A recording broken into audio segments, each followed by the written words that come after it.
20. Hold on. I'll pull it up right now. I said it to my boy. I said it to my boy. He was like, "What the fuck?" I was like, "Yeah, man. Yo. Uh-oh. Gentlemen. What is happening? How you guys doing? Good, bro. Good. How you doing? The Misfit Nation is in the house. Yeah. Yeah, I'm just here a little confused. Yeah. Confused. I guess I'm a little confused. Little pissed. I feel like flipping some furniture. I feel like going to punch. Hey, I feel like going to punch my neighbor dog. I heard you say that earlier. Look at the score. I'm so mad. Like, I think you just need to get it out of your system, D-Wall. Go ahead and punch the dog. See the score, y'all? Yeah, I seen it, bro. That's crazy, bro. Hey, they should be out the playoffs. That's automatic out the playoffs. Man, OKC beat the brakes off Memphis. So, man, is there? I mean, I think we may all agree mostly on the negatives of WrestleMania. Can we start like with what's the positives? Any positives? Night one tonight or all in general? Night one was good. Night one. Except for the Jade Naomi match. Like, I felt like Naomi needed that win more than Jade did. Yeah. Other than that, the rest of the matches were fine. Night one was good. Perfect. Great. Jacob Fatu, new champ.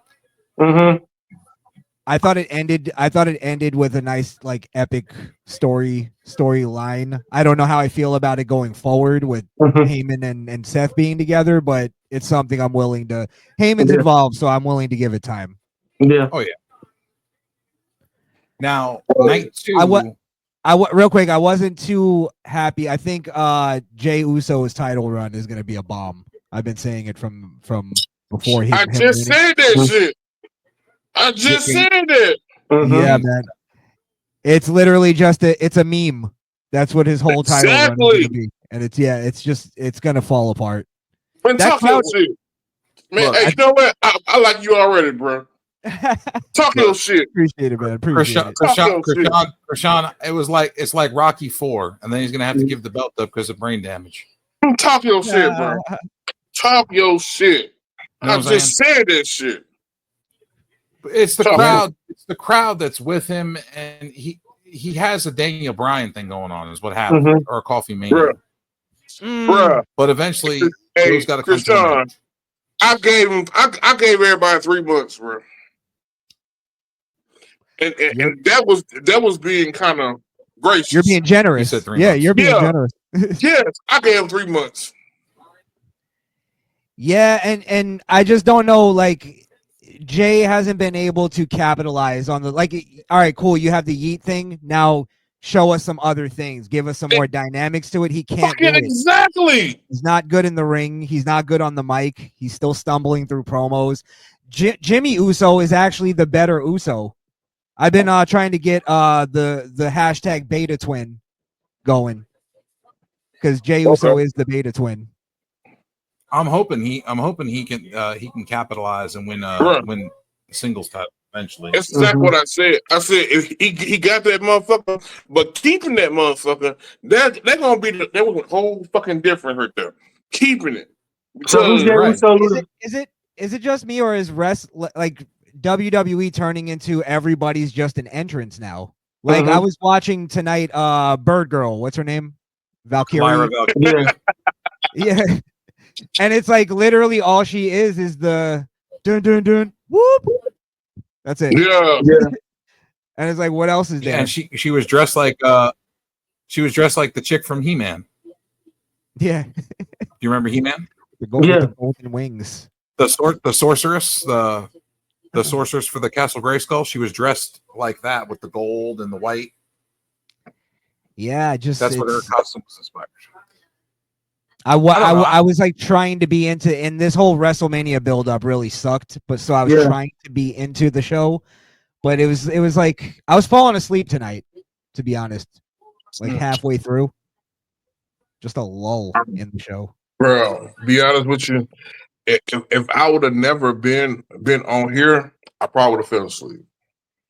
Yeah. It was night 2 was. I mean, the women's triple threat match was okay. Io Sky retaining her title, I was okay with that. And then we had the fatal 4-way like IC title match. And that match stole the show with Braun Breaker. Yeah. And honestly, I was happy that Dom won. I thought it was a good choice.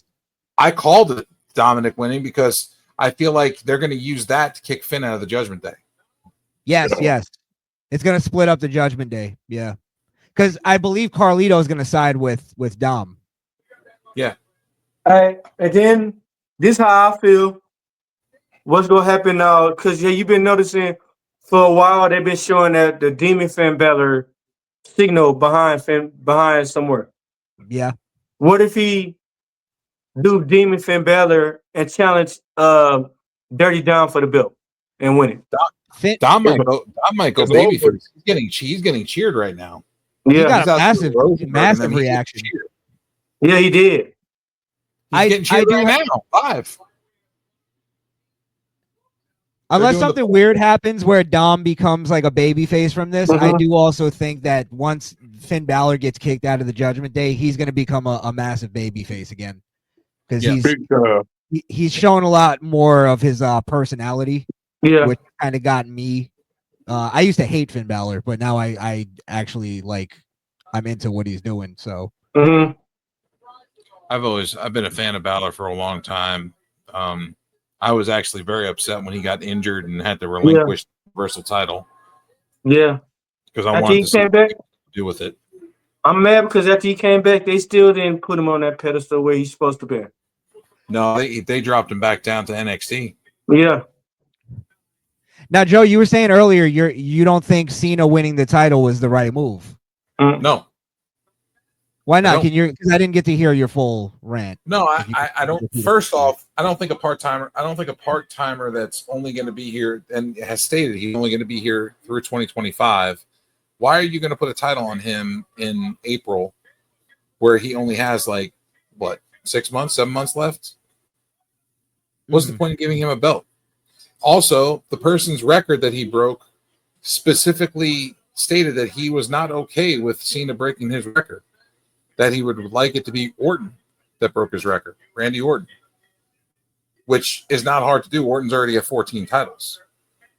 He's only but at the same time, I don't think you don't get to choose who breaks your record.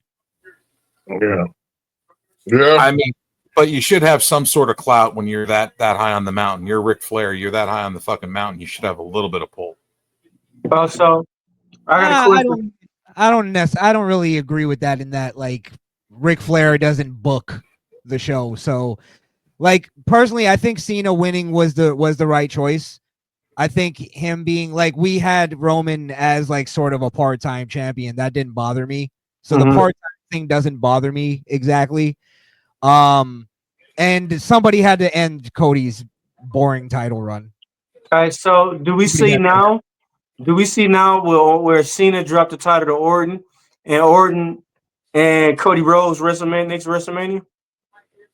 Well, obviously the story is the story that's being told is Cena is really going to take the title away from the fans and he's going to destroy wrestling. And now whoever takes it back from him is the person who saved wrestling. So it's going to, whoever wins it, I kind of hope it's not Cody. I hope it's somebody else.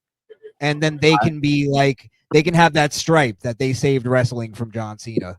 So that's But remember Cody Rhodes and Randy Orton had that conversation in the ring where Randy Orton said, "I always have your back and I'm ready for that title." What his vice words was, Orton beat Cena, man, and then Orton and Rhodes have a feud because they still got history way back in legacy.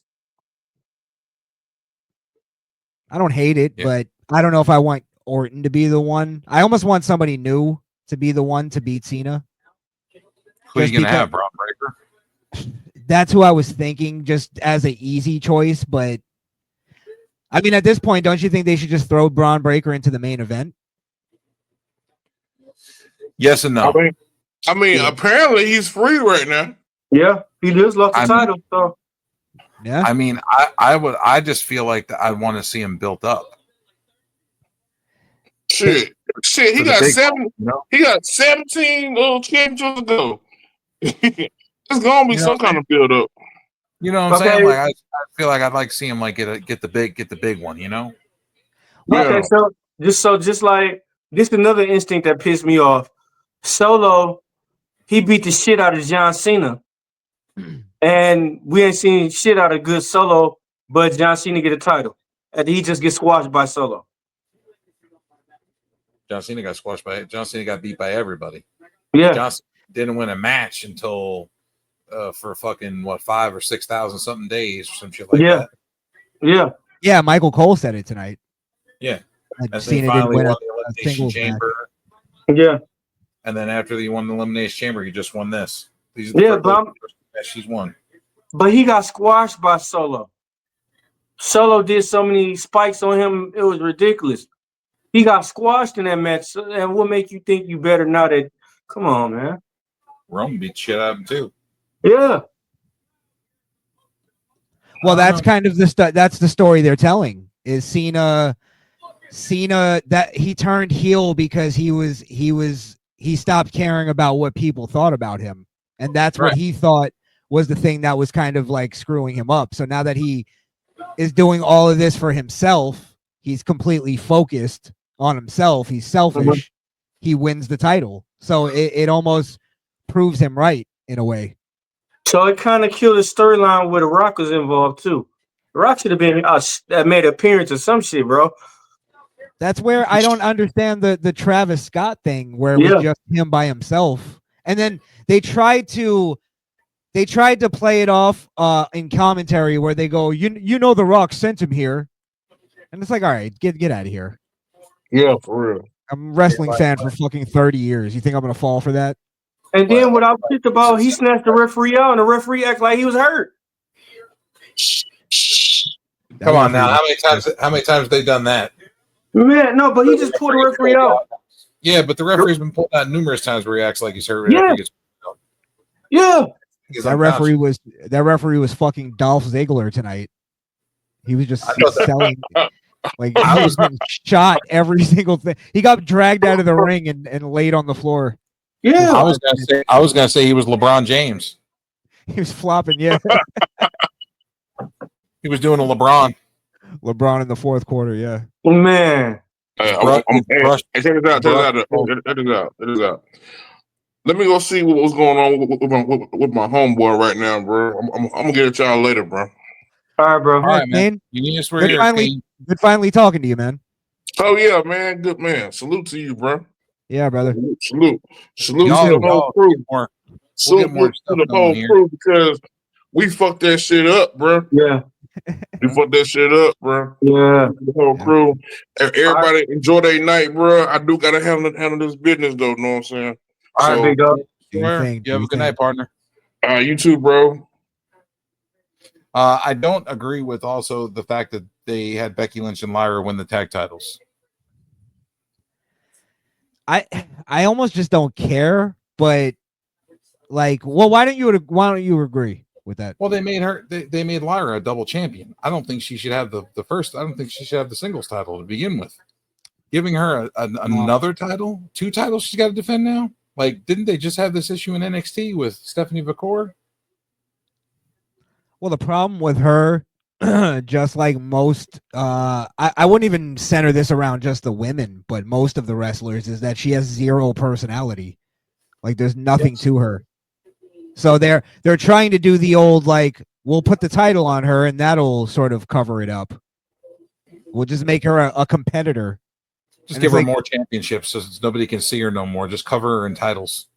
Yeah, exactly. That's all it is. Lipstick on a Becky.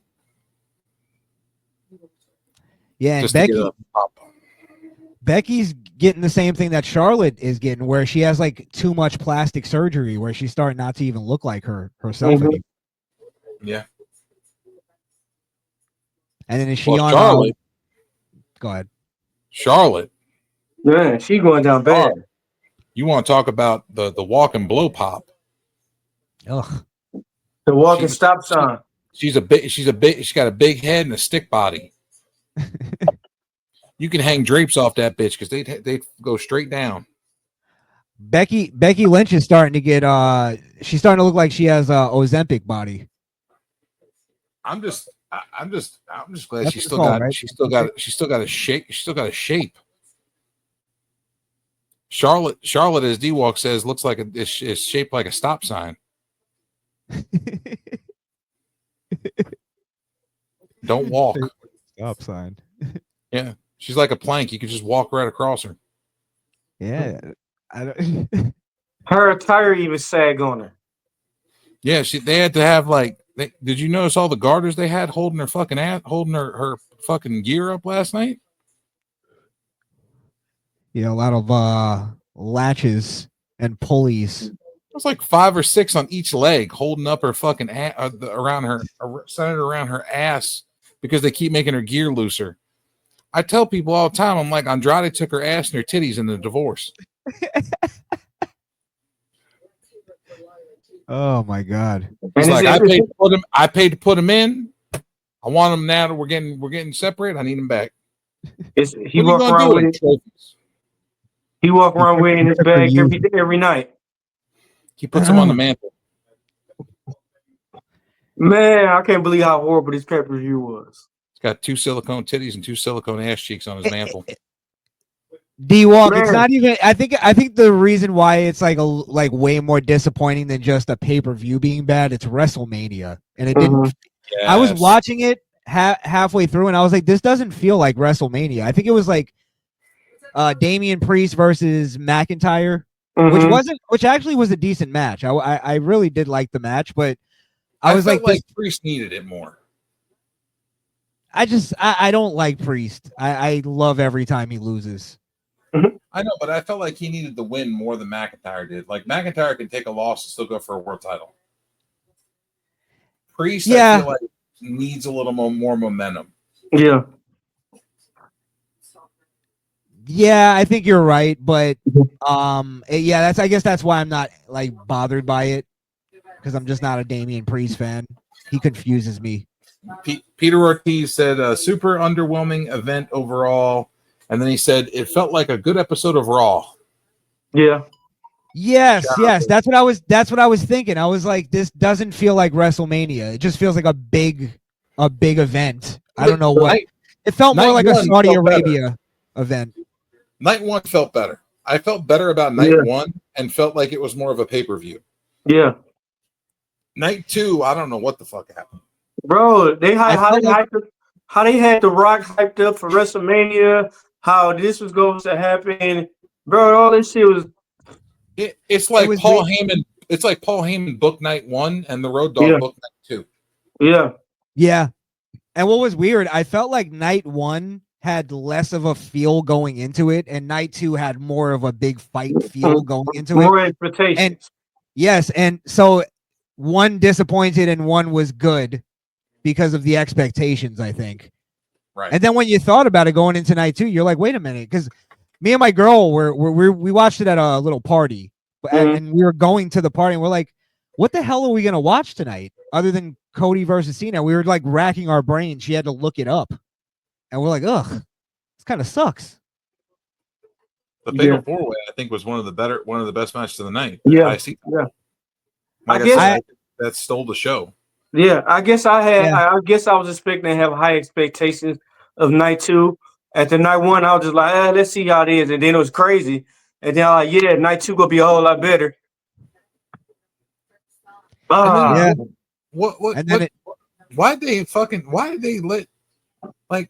did they let the TNA World Champion job out like that to Orton?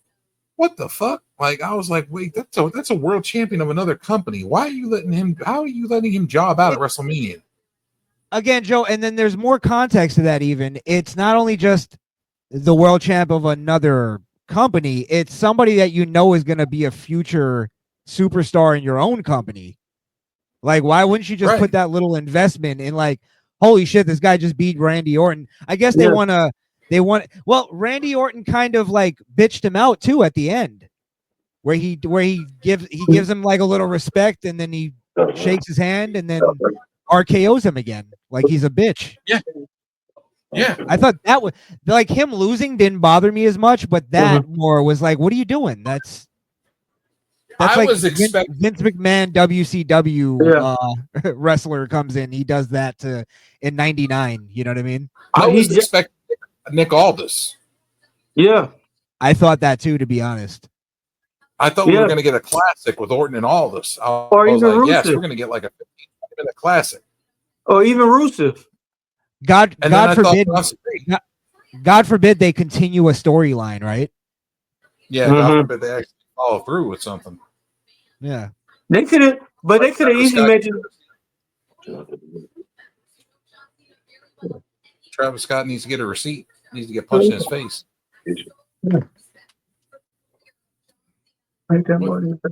he needs some tough acting. Tough acting.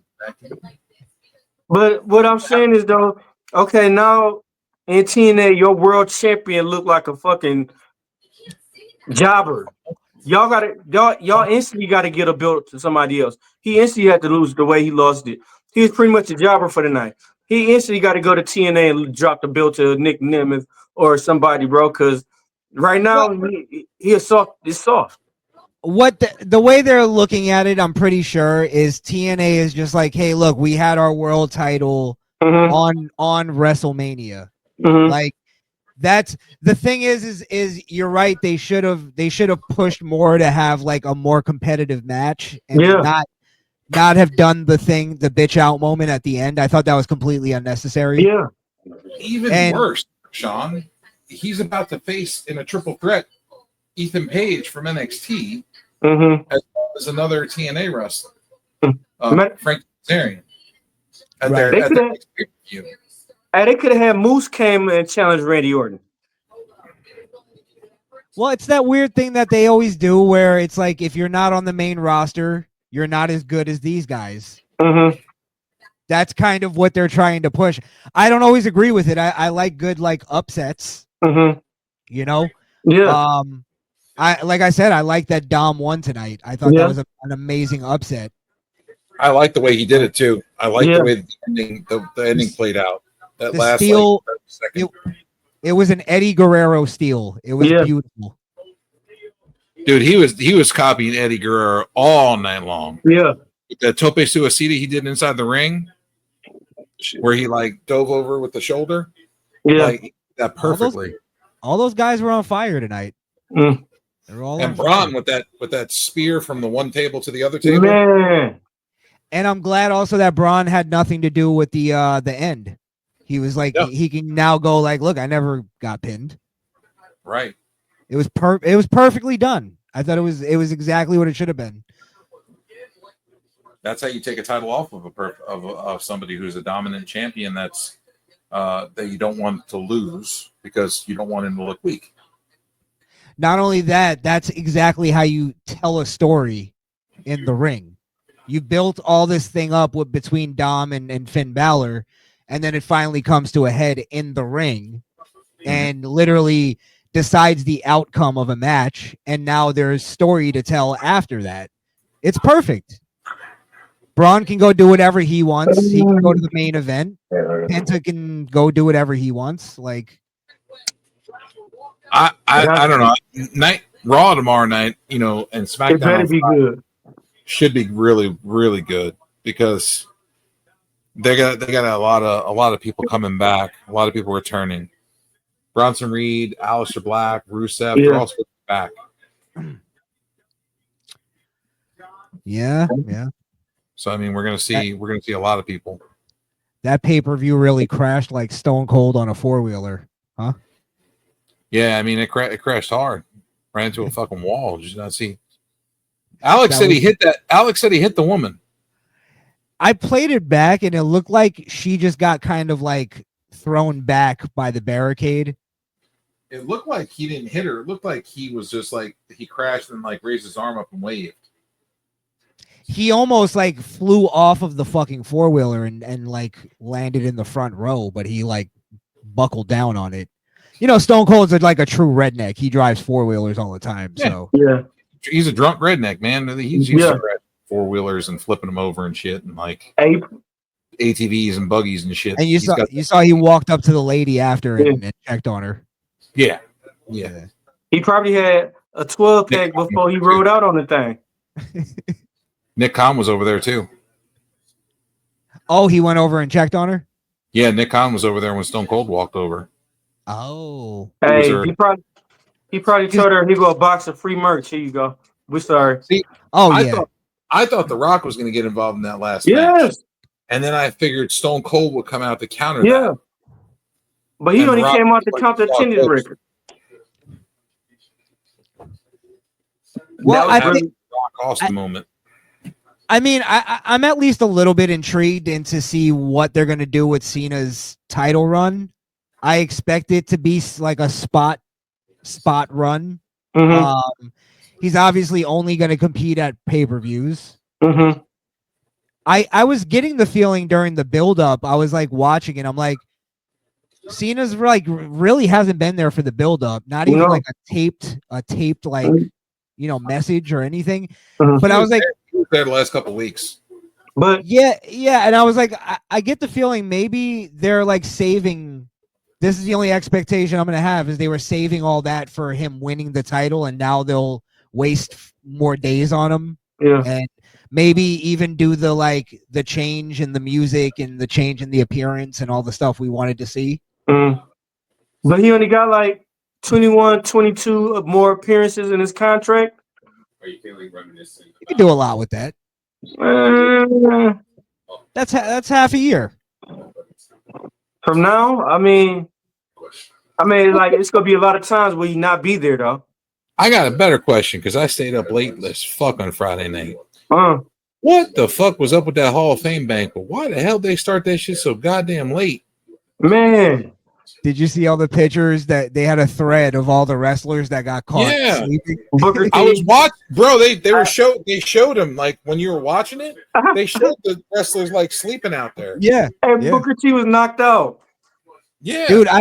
I tried to watch it and I skipped like a lot of it, but I got to like Triple H and I couldn't make it through. I couldn't make it through. What's his name? Shawn Michaels' speech. Oh god, that shit was long as fuck. Bro, Shawn Michaels had like the longest like shit. Like he was out there for like 20-30 minutes before Triple H, like talking about Triple H. And then Triple H came out, and that motherfucker was out there for almost an hour. Said Shawn Michaels, I was going this way, and the other one was going that way. Yeah, I was up till like 4:30 in the fucking morning watching the whole thing. 4:30 in the morning. I give you mad credit. I couldn't do it. Me too. I was up watching that shit. I'm like, I looked at time. I saw Shawn Michaels come out. I'm like, okay, good. We're up to Triple H. This is gonna be fun. They're gonna talk mad shit. And I'm like, I looked at time. I was like, God damn, it's late as fuck. I didn't realize how late it was. And I was like, it was like 2:30 or 3 o'clock. And I'm like, next thing I know, it's 3:30, and this Shawn Michaels still fucking talking. I'm like, can we like move this along? Yeah, and then Triple H comes out and he's talking for like a goddamn hour. I'm like, people gotta sleep. Man. I wonder what they was on to keep him up like that at 4 o'clock in the morning. Fucking Triple H kissed Shawn Michaels on the lips on the way out. Oh no, don't say that. You're kidding. He did. He Birdman him? He did. Bro, I shit you not. Look it up right now. I promise you. He kissed Shawn Michaels right on the lips on the way out. And Shawn Michaels even said in his thing to Stephanie, he's like, look, I told you, me and your husband kissed. He's like, but we only did it on camera. I promise. We never did it off camera. Was it a joke? It was a running joke, I think. And then when Triple H came out, he kissed him on the lips to keep the joke going. To keep the joke going. No. He kissed him on the lips. I got to watch this now. No. Yeah, it was just a little peck on the mouth, but it was quick. Man, a kiss is a kiss. Because a kiss is a kiss. With the story that Shawn Michaels was telling.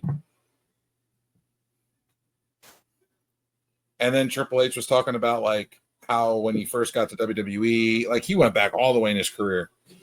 A kiss is a kiss, man. That's suspect. When he first got to WWE, he was going around a car, and this van pulled up, and it was Kevin Nash, and he's like, "Hey, what are you doing?" He's like, "Come ride with us," and he went and ride with the boys, and it was the first time he ever rid with them. And he's like, "You guys got a lot of people. I'll just get my own car, man." And he's like, "No, come ride with us. So he went out riding with them, and they all wound up getting fucked up except for Triple H because he didn't drink or do drugs. So they all wound up getting fucked up. They wound up at a fucking Denny's, right? And kid, you know, Pac, he's like, he's good, right? He seemed like he was good, and he orders all these fucking drinks, and Triple H like, Pac always, or you know, kid always orders all these fucking drinks, and fucking they bring the drinks out. Triple H turns his head to go say something to Hall, and Hall's fucked up, and he's starting to yell and scream, and then he turns back to Kid, and Kid is face down in his strawberry milkshake in a matter of like 5 seconds, and then he turns back, and Hall's yelling at the fucking cook in the kitchen because he swears he saw the cook spitting his food. Jesus. This is at like fucking 3 o'clock in the morning. And this is like the plane ride from hell at a Denny's. And this is the first time Triple H ever rode with them. What was Nash at? What was Nash? Dude, Nash was there too. It was Nash, Kid, Triple H, Shawn Michaels, and Scott Hall. They were all there. So they did. What about Nash? So the manager came out and started, and Scott and the manager started arguing, right? And then the waitress comes out, and then they went up calling the police. So fucking Triple H is grabbing everybody, like hurrying them up to get in the van, and he like picks up they pick up fucking Pac, Kid, they pick him up, and they're carrying him out like a piece of luggage, and they fucking hee-ho him into the van so they can haul ass and get out of there. The manager and the waitress are following them out. Hall and the manager are fucking arguing back and forth all the way out in front of the fucking van, and he hurries them, gets him in the fucking van, takes off, and he's like, and that was my first night riding with the boys, and I rode with them ever since. He's like, I don't know why. He's like, I never understood why I did that. He's like they were they were a lot of trouble. He's like they got me in some shit. And the way they tell it is that they like Triple H around because he was always a good designated driver because he never drank or did drugs. He was sober. He was always sober. So he was like almost like their babysitter at times. Yep. Yeah, he said every time they went out, it was the same outcome. Every fucking time they went out. That's funny. I couldn't do it. I'd be like, look, you guys got to clean up. Like we can't keep doing this. I was like, every time we go somewhere, the police get called. I think if I was in my 20s, early 20s, and I'm a wrestler, you're famous, you're at least semi-famous, and you're at least you got money, I'd probably be into all that shit. I'd probably be down for that. Yeah, I mean they were doing all kinds of shit. You know how much drugs and alcohol they did? Oh my god. Yeah, Jesus. Hey, I got a question for you. Question for you, Krishan. You seen that controversial video of Jasmine Nix and her boyfriend? Jasmine Nix? Yeah. I honestly no, I don't think so. From NXT. What was the concept? Play it. I'm gonna play it. Play it. Go ahead. I'll give you my my take. You're controversial. I like controversy. Right. No, it was a very. Is it dicey? Very racially fueled Disneyland video. Oh. Yeah. Her boyfriend says some racial shit. A lot of racial shit. Yeah. He's black. He said a lot of racial shit, and they're in Disneyland. That was when my dad died. Wrong one. Yeah.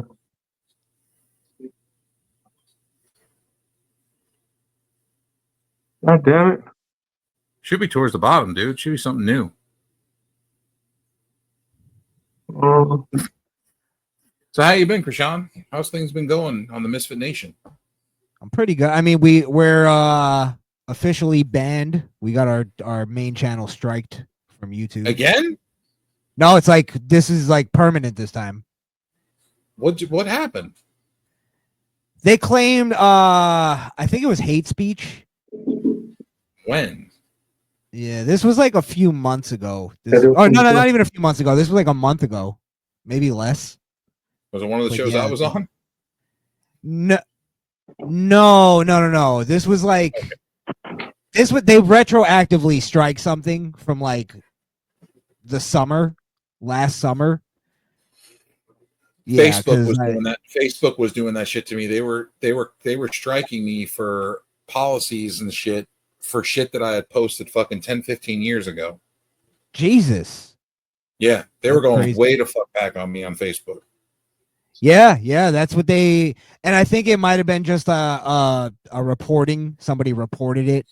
Because I called John Mellencamp F. Yeah, I remember that. I remember that one. Yeah. That one I remember.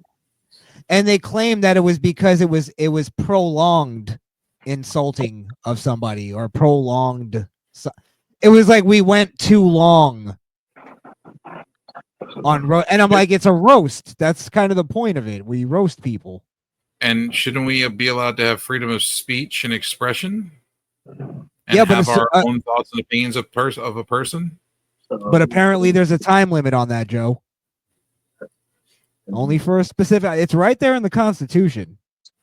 I think you need to submit that to Trump, because didn't he say something about this whole internet thing and how they shouldn't be allowed to do this or that?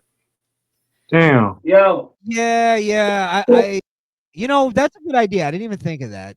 Maybe I will like write the fucking president. Who knows? Who knows? Who knows? One of those things, you might get your channel back if if Donald Trump steps in and says, "Hey, YouTube, fucking, what the fuck is this? What is this?" Yeah. One more time. I got to hear about this. What do I got? What do I got? My friends here at Misfit Nation, the good people. The Krishan, the Don, the great guy. You know what? Why do I got? Why are they coming to me with this? You're not supposed to be doing this. Great guy.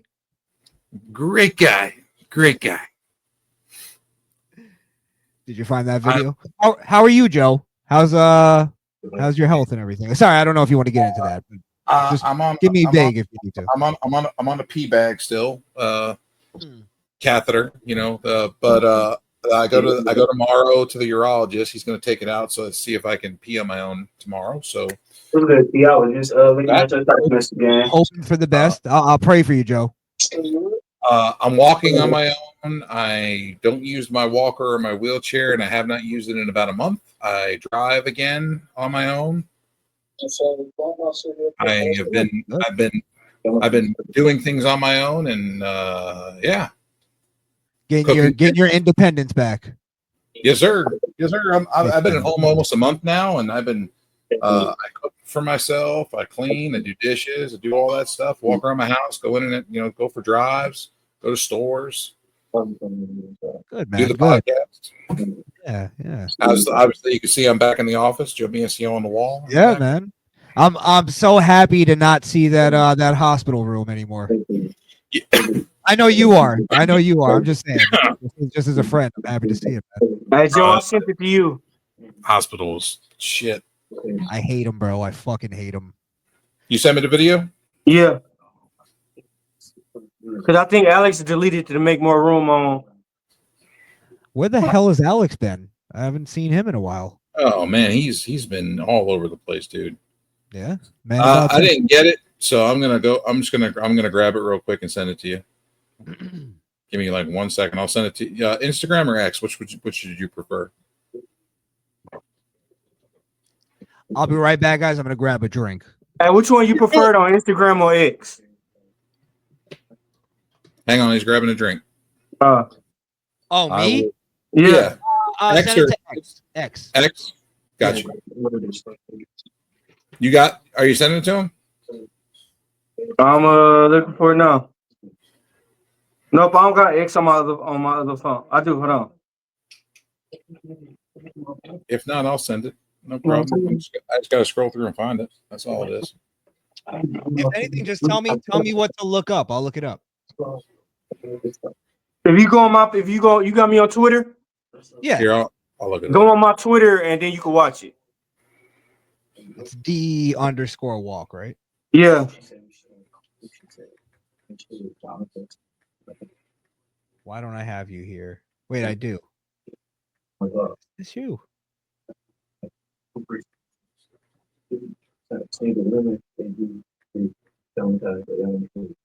I'm sorry. Hold on, guys. Let me, No, you good. here's D. And you got it right on your page there? Yeah. Yeah, it's on my TikTok also. Yeah. NXT star Jasmine Nix getting major backlash for supporting that. Yeah. All right, I'm gonna play it. It's Wait, short. okay, I don't know if I can't share it. Can I? You should be. Yeah. Yeah, you should be able to share it to whoever. Share it to yourself. Sorry, I meant share it on the screen. I didn't know if you guys wanted me to play it. Yeah. Oh, go you ahead. can. You're good. You're good. Okay, bet. I got you. Yeah. Put it up there. Alex must have deleted it from the feed. Yeah, to to make room for the stuff for today. With this weekend. I think you have to put it up on the screen. I'll do that. I don't know. It's not letting me do that though. I'm sharing. He's not the host. Huh? He's not the host. Oh. You have to click on. If he's sharing it, I think you have to click on the thing and click share. Yeah, that's a different one.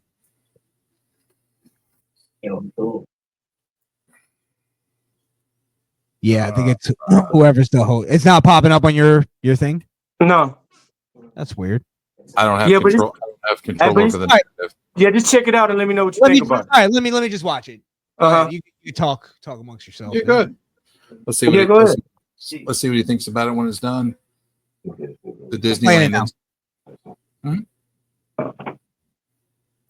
Welcome to Disneyland.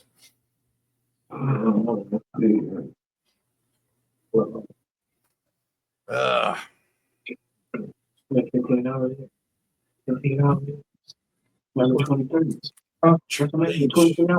yeah. It's 23. No, right. He's talking. How long you been on for? Almost 5 hours. Yeah, man. I feel like Triple H talks too much. Okay. Yep. I did one this morning.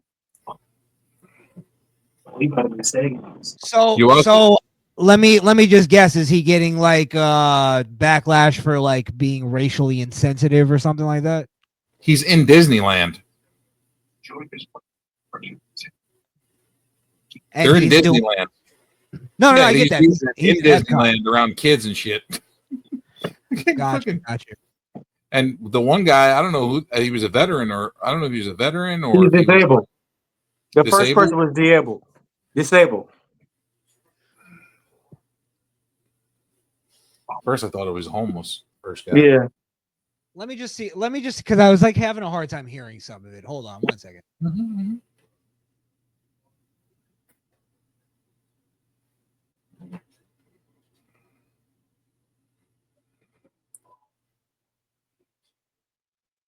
It's on my TikTok, I think. Now, did he get kicked out of Disney? No. No. But she's a WWE performer, and his girlfriend. She's laughing at everything he says. She's backing it up. He is a celebrity of some sorts from Netflix reality TV, and he's been known to be a douchebag. Like he's known to be an insensitive douchebag on the reality TV. He's been kicked off a couple of the shows before. Yeah, I mean, I'm not like outraged by it. Like if I'm giving you my visceral reaction, like I get it. Like the only thing that gets me is that if he's doing that, like And it's really just the cursing and stuff like that. Like if he's acting like that around kids, then I'm like, if I was a parent at the park and he was doing that around my kids, I'd probably step in like, "Oh, what are you doing? Like there's kids around." You probably punch him in the face. Yeah. Me off. Yeah. I don't know if I necessarily do. It depends on how he would react to me, and it would have to, filter out from there. But I get where you're coming from, Joe. But if we're talking about the jokes he's making and stuff like that, like it being insensitive, like that, I don't really give a fuck about. Like it honestly, the jokes just are lame. Yeah. Like we say way worse. Sorry. Yeah. I'm just saying, like, if you're gonna, I'm not gonna be mad at it because it's not clever or it's not funny. Like, it's the old Patrice O'Neal thing of like, it's more of like I'm defending the attempt to be funny rather than the joke itself. It's just we have to be able to attempt to be funny, and just because you don't think it's funny doesn't mean we can find it more offensive, I guess, or whatever you want to say. But my point is that you can find whatever you want offensive, you can find whatever you want to be funny, but like to me, like I'm not mad at her. Like she's a dumb broad that's laughing at her boyfriend. That's just what females do. Yeah, the only thing is that Carlito did something similar with the Chinese Japanese line. They're all the same. Like he did something like that with Io Sky on Monday Night Raw, called her Chinese when they called her and Asuka them Chinese when they're actually Japanese, and he actually caught some hell for that. Yeah, I mean, people are oversensitive. Like my grandmother is Chinese. My grandmother's Chinese, and I say the same thing. Like it's just, it's a business thing. You know what I mean? Like they do their thing with the business, and they think it's bad for business. You know what I'm saying? Me personally, I could give a flying fuck less. Comedy's comedy. Yeah, comedy's comedy. Content is content. Dialogue is dialogue. Like you have to have in like, for example, if there's a wrestler that's racist, right? Doesn't like black people, and that's his character. I'm not saying that I would be into that or I would like find it entertaining, but I wouldn't have a problem with it if it is entertaining. You get what I mean? But in order to have a character be a true villain, you have to have him say shit that makes you hate him. You know what I mean? So it's almost like a racist character in a movie. You have to have him say racist shit in order for you to say he's a racist, and in order for you to hate him for you can't just tell me he's racist. You get what I mean? Just like how we have a running joke where we call Booker T Uncle Tom. Yeah.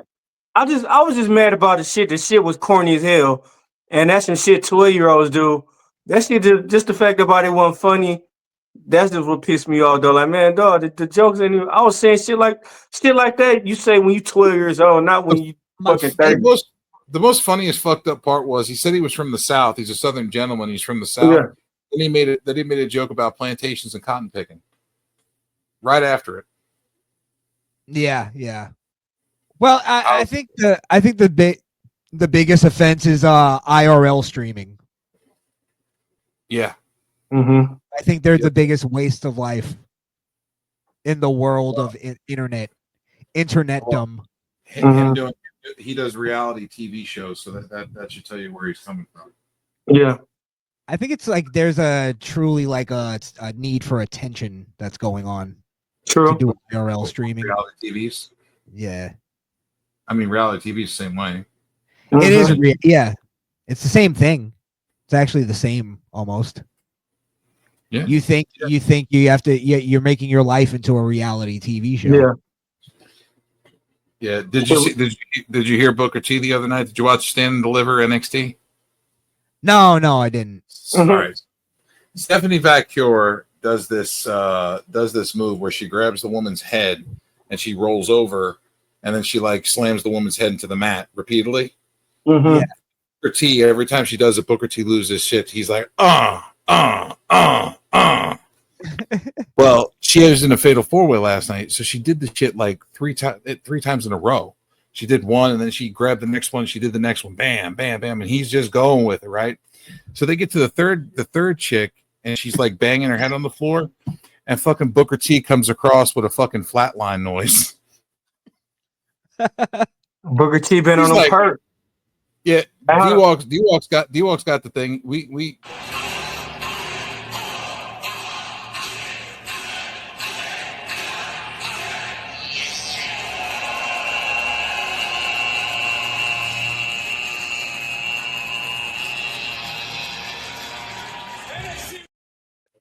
that noise was the noise he made at the end. Wow. He just kept going with it. Booker T been on a perk lately. I'm telling you right now, I know his wife's kicking his ass to the couch every night. Booker T's having a hard time being in that thirst trap that is NXT. Bro, every time Pretty Woman comes out and does something, he's like, "Oh yeah, this guy sounds like the Kool-Aid Man." Hey, he's the new Jerry the King Lawler. Man, well, yeah, I think he makes Jerry the King Lawler look tame. Yeah, true. That's bad.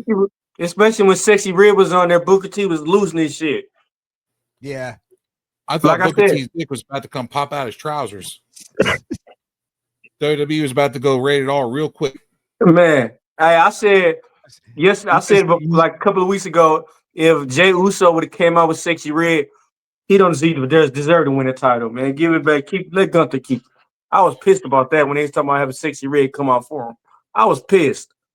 I have my continuous thing going on where Jada Parker and Jordan Grace, when they wrestle, anytime they're involved in the match, I usually use the hashtag muscles and meat curtains.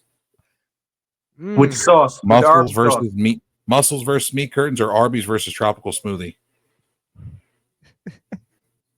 Because of the wardrobe malfunction Jada Parker had, where she had her legs, she had a wardrobe malfunction where she was wearing like a split attire with tights, and she like fell down and her legs were spread apart, and her shit went all the way to the side where she didn't have nothing covering it.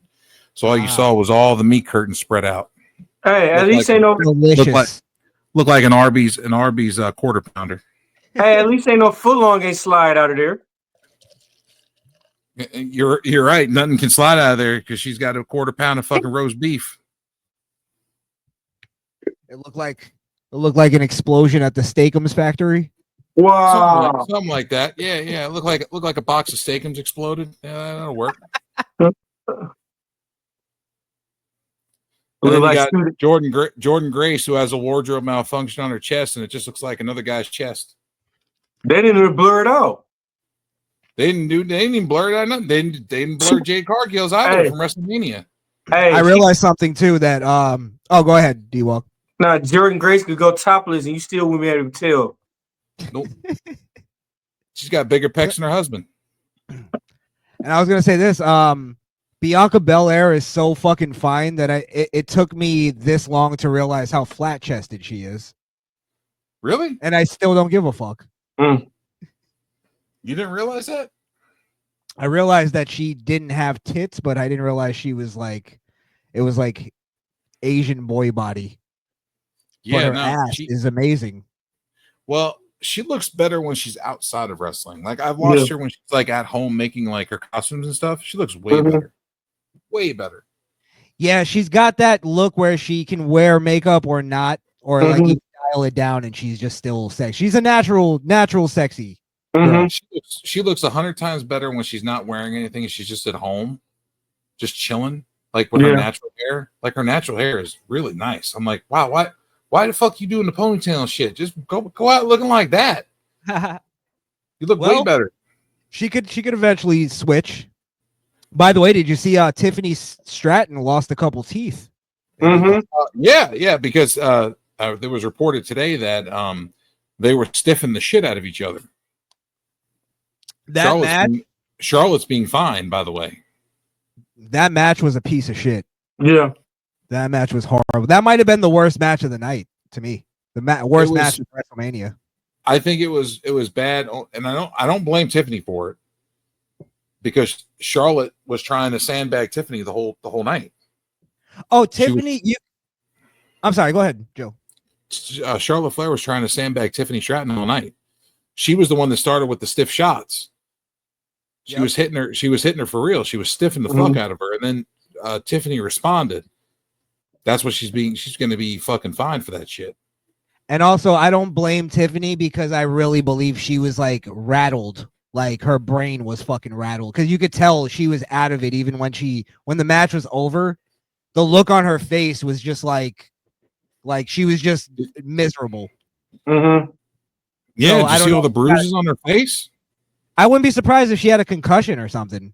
Like there was something in her face. She didn't have like a facial expression. Like it She had was a weird thing. huge bruise right here on her fucking forehead. She had another bruise on her fucking cheek, and then she had one down here on her chin, and her tooth was fucking chipped. And her tooth Yeah. was, yeah. Like I actually felt really bad. I felt bad for Tiffany after that match. Like that was, and it's Charlotte, because of Charlotte because she's a piece of shit.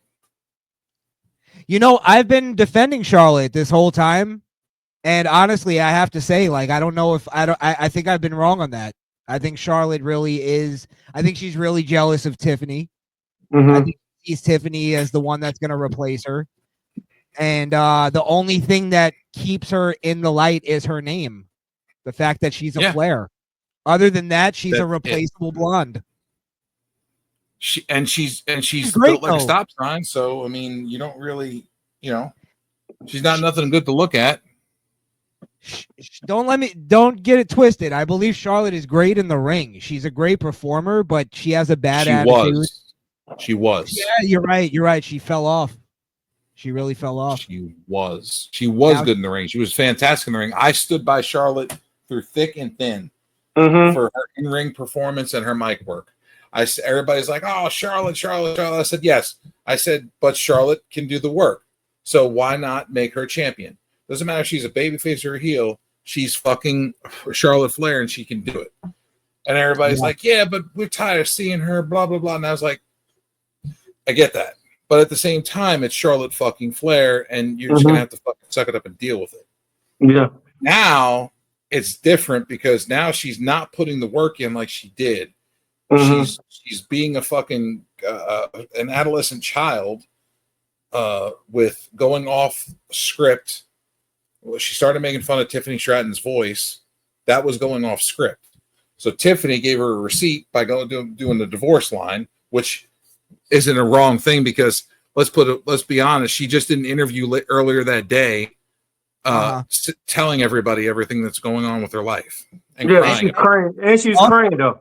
But Charlotte Flair give me Newly Kim vibes every time I see her face now. Also, remember, she also did not want to be part of the women's locker room. She said she needs her own locker room. She doesn't want to be around lower level people. The problem was that Charlotte, I think, has been kind of low key doing this for a while. Yes. And she was getting away with it. The problem is now Tiffany comes in, who is, I don't want to say she's as good as Charlotte in the ring, but she's like Charlotte. Good. She's good. She's good. I like Tiffany. I just don't know if she's either as good or maybe better than Charlotte, or maybe a little worse, whatever. She looks better. Point is, though, is that I was just about to say that, Joe, is that she sees Tiffany come in and she's like, holy shit, it's me, but better looking with way more sex appeal. I'm fucked. I all I have is the fact that I'm a Flair. So let me go away and get a bunch of plastic surgery and try to make myself look better. And I end up making myself look worse. And now she's all insecure about that. She was insecure in this whole feud. Because you remember, Prashant, you remember when she had the breast implant, she came back, she had the bigger breasts? She came back. The last time she came back, she looked fucking beautiful. I was like, I used to love Charlotte. I thought she was fucking hot. Yeah, go ahead. She had bigger breasts put in. She had breast implants done. She had ass implants done. Those are gone after the divorce. That's why I said Andrade took him in the divorce. Took her ass and her titties in the divorce. He repossessed that pussy. Yep. He repoed the plastic surgery. But I always say this is what I came to a conclusion on, is that when people get plastic surgery, when women get plastic surgery, they have a small window where they actually look good. They look fucking phenomenal. And then it falls off again. It could be a year, year and a half, but it just falls off. And I think Becky, same thing. We just missed the good the good phase, or we saw it, but she's starting to look like that weird, like her face is looking like fucking Botoxed and pulled back. Another thing she's jealous of, I think Charlotte is jealous of. You notice Tiffany's entrance, the Barbie entrance. That was paid for and sponsored by Mattel. That's what I'm saying. She's getting the endorsements now by Mattel and Barbie. And are we not going to pretend? I know it's 2025 and we pretend that looks and, men and women are equal, but are we going to sit here and pretend that that has nothing to do with her sex appeal? No. And she even called herself the Buff Barbie. Like, that's something she calls herself. Right. Hey, Alex back online. I told him he had been summoned. So I just feel like Don calls him. You said what? Tell him the Don called him. The Don of the Nation has called and are requesting his presence immediately. No, don't say it's a request. I demand. Demanding his presence. I demand the Duke of Rico to appear. He demands the creme of Coquito. I missed you, dude. Anyway, the Barbie thing, and realize Tiffany Stratton's only been with the company a few years. Yeah. She's early. And she's never wrestled before. How old is she too? She's only like 25. That's another thing. Women have that thing where when a younger woman, a younger, more attractive woman comes up, they get very defensive and very territorial. Yes, and she took over NXT fast and became the NXT World Champion fast. Like, she went from not being a wrestler to being a wrestler and the World Champion in her first year. And then she got to the main roster, and within her first year, she's World Champion again on the main roster, Money in the Bank winner, all that. I think the moment that promo that went viral, where it was really bad, but Tiffany really got the best of Charlotte, and Charlotte got rattled by that crowd. I think in that moment, when that Kaiser line fucking fell flat, Charlotte registered in her mind, because she's vindictive. She said, "Okay, I'm gonna fuck you up at WrestleMania. Like, I'm really gonna fuck you up." She sandbagged her. That's what she did. She sandbagged her, and that's bullshit. That's bad. That's bad business. And people people don't want to work with people that sandbag. It is bad in the wrestling business. If you are known for that, Joe, that's where I'm with you, because I've been defending Charlotte for a long time, and my thing has always been this: Charlotte might have a bad attitude, she might be this, she might be that, she might be everything you say she is, but when it comes time to when that bell rings, she's about her business and she puts on a good match. And this time she put her ego above our entertainment and above the business. And she ruined a WrestleMania match because of her fucking ego. And I can't defend that. Yeah, it could have been, this match could have been and should have been amazing. Yeah. It should have been one of the best women's matches that we've ever seen at WrestleMania. Yeah. And it really it was a piece of shit. Sorry, continue what you were saying, Joe. I know Io Sky's the champion for Raw, I think, and Tiffany SmackDown, but I would have rather seen Io versus Tiffany Stratton. I think that would have been a really good match, or Asuka versus Tiffany Stratton would be really good. It's something, I don't know what it was, but because I've been I was going into WrestleMania, I was like, I think Io should win this. Yeah. And I was just like, based on the storyline, I want Io to win it, just because I don't want Belair. What was the other one? Jesus. Rhea Ripley. I'm sick of both of them. And then when I saw they were doing their entrances, they were doing their introductions with the ring announcer, and Io just had this look on her face like, I'm just so happy to be here. And I was like, I don't know why it got to me, and I was like, you know what? I fucking love Io Sky. I really dope. Yeah, I really like. I love Io Sky. She's a Joe. Yeah, you an incredible competitor in the ring, and she does decently Huh? Am I good now? You froze for a second, but go ahead. Can you hear me? Yeah. Oh, okay. I said Io Sky is amazing. I mean, she's great in the ring, and she even does decently on promos, even though her English is a little spotchy. Yes. And you get the feeling that she loves to be there and she wants to put on a good show. And it's like the thing of like her English and stuff like that, like I kind of like that sometimes. I liked when Asuka used to just yell Japanese and you didn't understand it, but it was scary as fuck. Like I like that type of stuff. And it's what The fact that she really played up, even with the language barrier, she really played up the fact that she felt left out in this triple threat. It connected with me. I was like, because I was going into that like, stop leaving her out. I want her to win now, just to prove you guys wrong, and she did. So I was happy with it.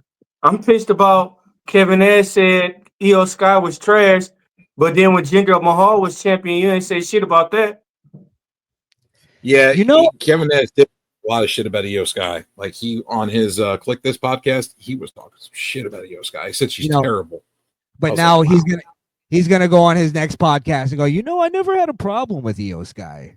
I never really had a problem with her. Fucking Democratic liberal, goddamn backpedaling motherfuckers. I swear to God. I never really had a problem with Io Sky. He did that shit with Logan Paul too. Yeah. He talked mad shit about Logan Paul, and then he fucking backpedaled the next week. It's like Logan Paul got on and was like, Kevin who? I never heard of the guy. I love and hate Kevin Nash. I do too. Like I'll listen to his show, and I know what I'm listening to is most likely a bunch of horse shit. But I still listen to him. I just like the guy. It's the kid in you that loves Kevin Nash. Yeah. Because that's the kid in me is like, oh, it's Diesel, it's Big Sexy. Yeah. Like that was my guy growing up, like and then you hear some of the shit he says, and he's like, what a dumb piece of shit. Yeah. But it's also the fact that he's like he is, and I'm gonna bring it down to a child vernacular. He is just cool. He's a cool dude. Yeah, but he believes his own bullshit. Yes. That's the more fucked up part. Like, there are people that bullshit people, and they're like, they know they're bullshitting. This motherfucker spews bullshit, and he believes it, which is even worse. But then he'll also tell you he's bullshitting you. He's beyond Jim Cornette. He's past Jim Cornette. Damn. He really is like the quintessential like wrestler. Like when they say, like when they talk about wrestlers and how they are, they're describing Kevin Nash. He's cunning. He's like, he might be lying to you, but he's also, with a nice smile on his face, and you kind of like him, so you're hoping he's not lying. He's the guy, literally back in the day, the guy flipping the coin under the street light. Yep, he's that guy. Go ahead. Yeah, that was his Vinny Vegas. That was his Vinny Vegas persona in wow. WCW. Flipping the coin. Wow. Flipping the coin. Hey, yeah, that was his gimmick. That's why that was part of his gimmick. That's why he can relate so well.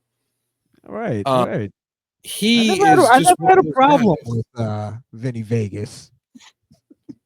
No, he that one uncle now where you got to keep the alcohol away from him. I don't think he drinks very much. He drinking no.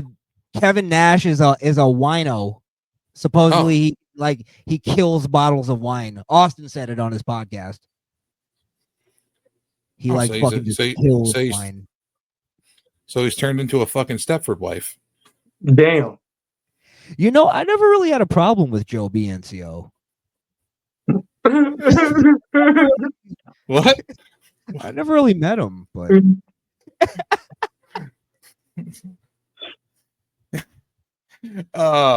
sorry, Big Kev, man. I gotta knock you a little bit. It's all respect and love, but we gotta knock you a little bit. Yeah. Let's go ahead. We talk. Yeah, we roast people we care about. Sometimes we just roast people because we just don't like them.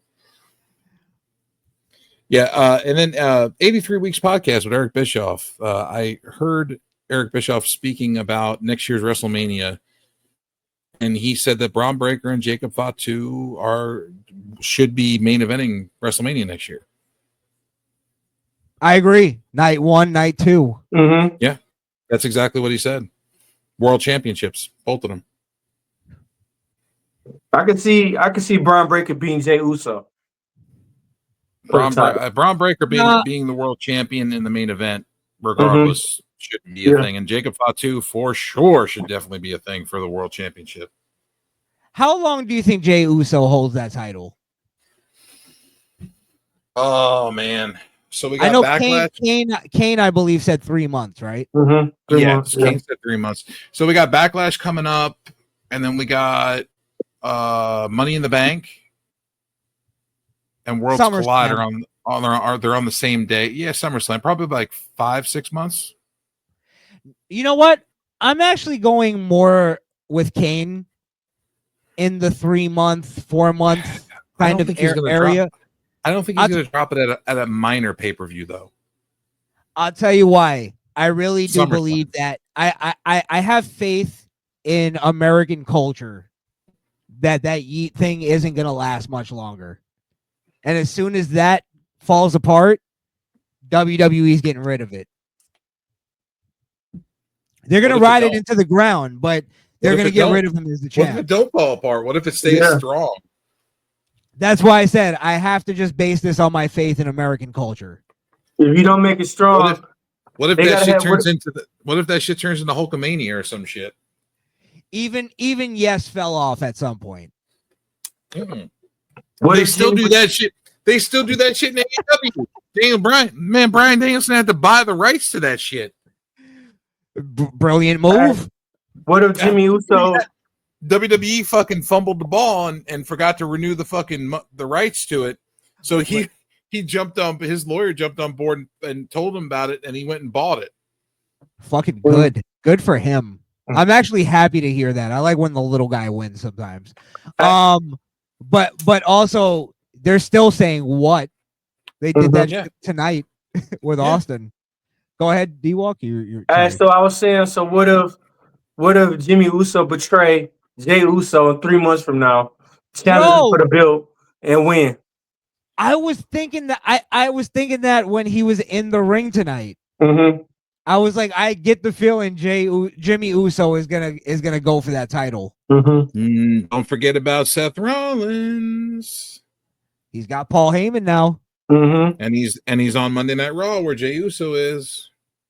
And he just came off winning that triple threat, which should make him the #1 contender for that belt.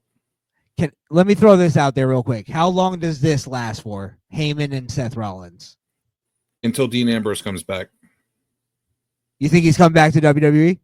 Moxley? Yes. I hope so.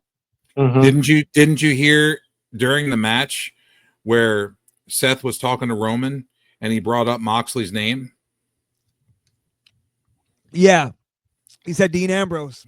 Yep, he said Moxley. He said me and Mox. He's like, we protected you, blah blah blah. Like he was talking about it, like, and they've never said Moxley's name.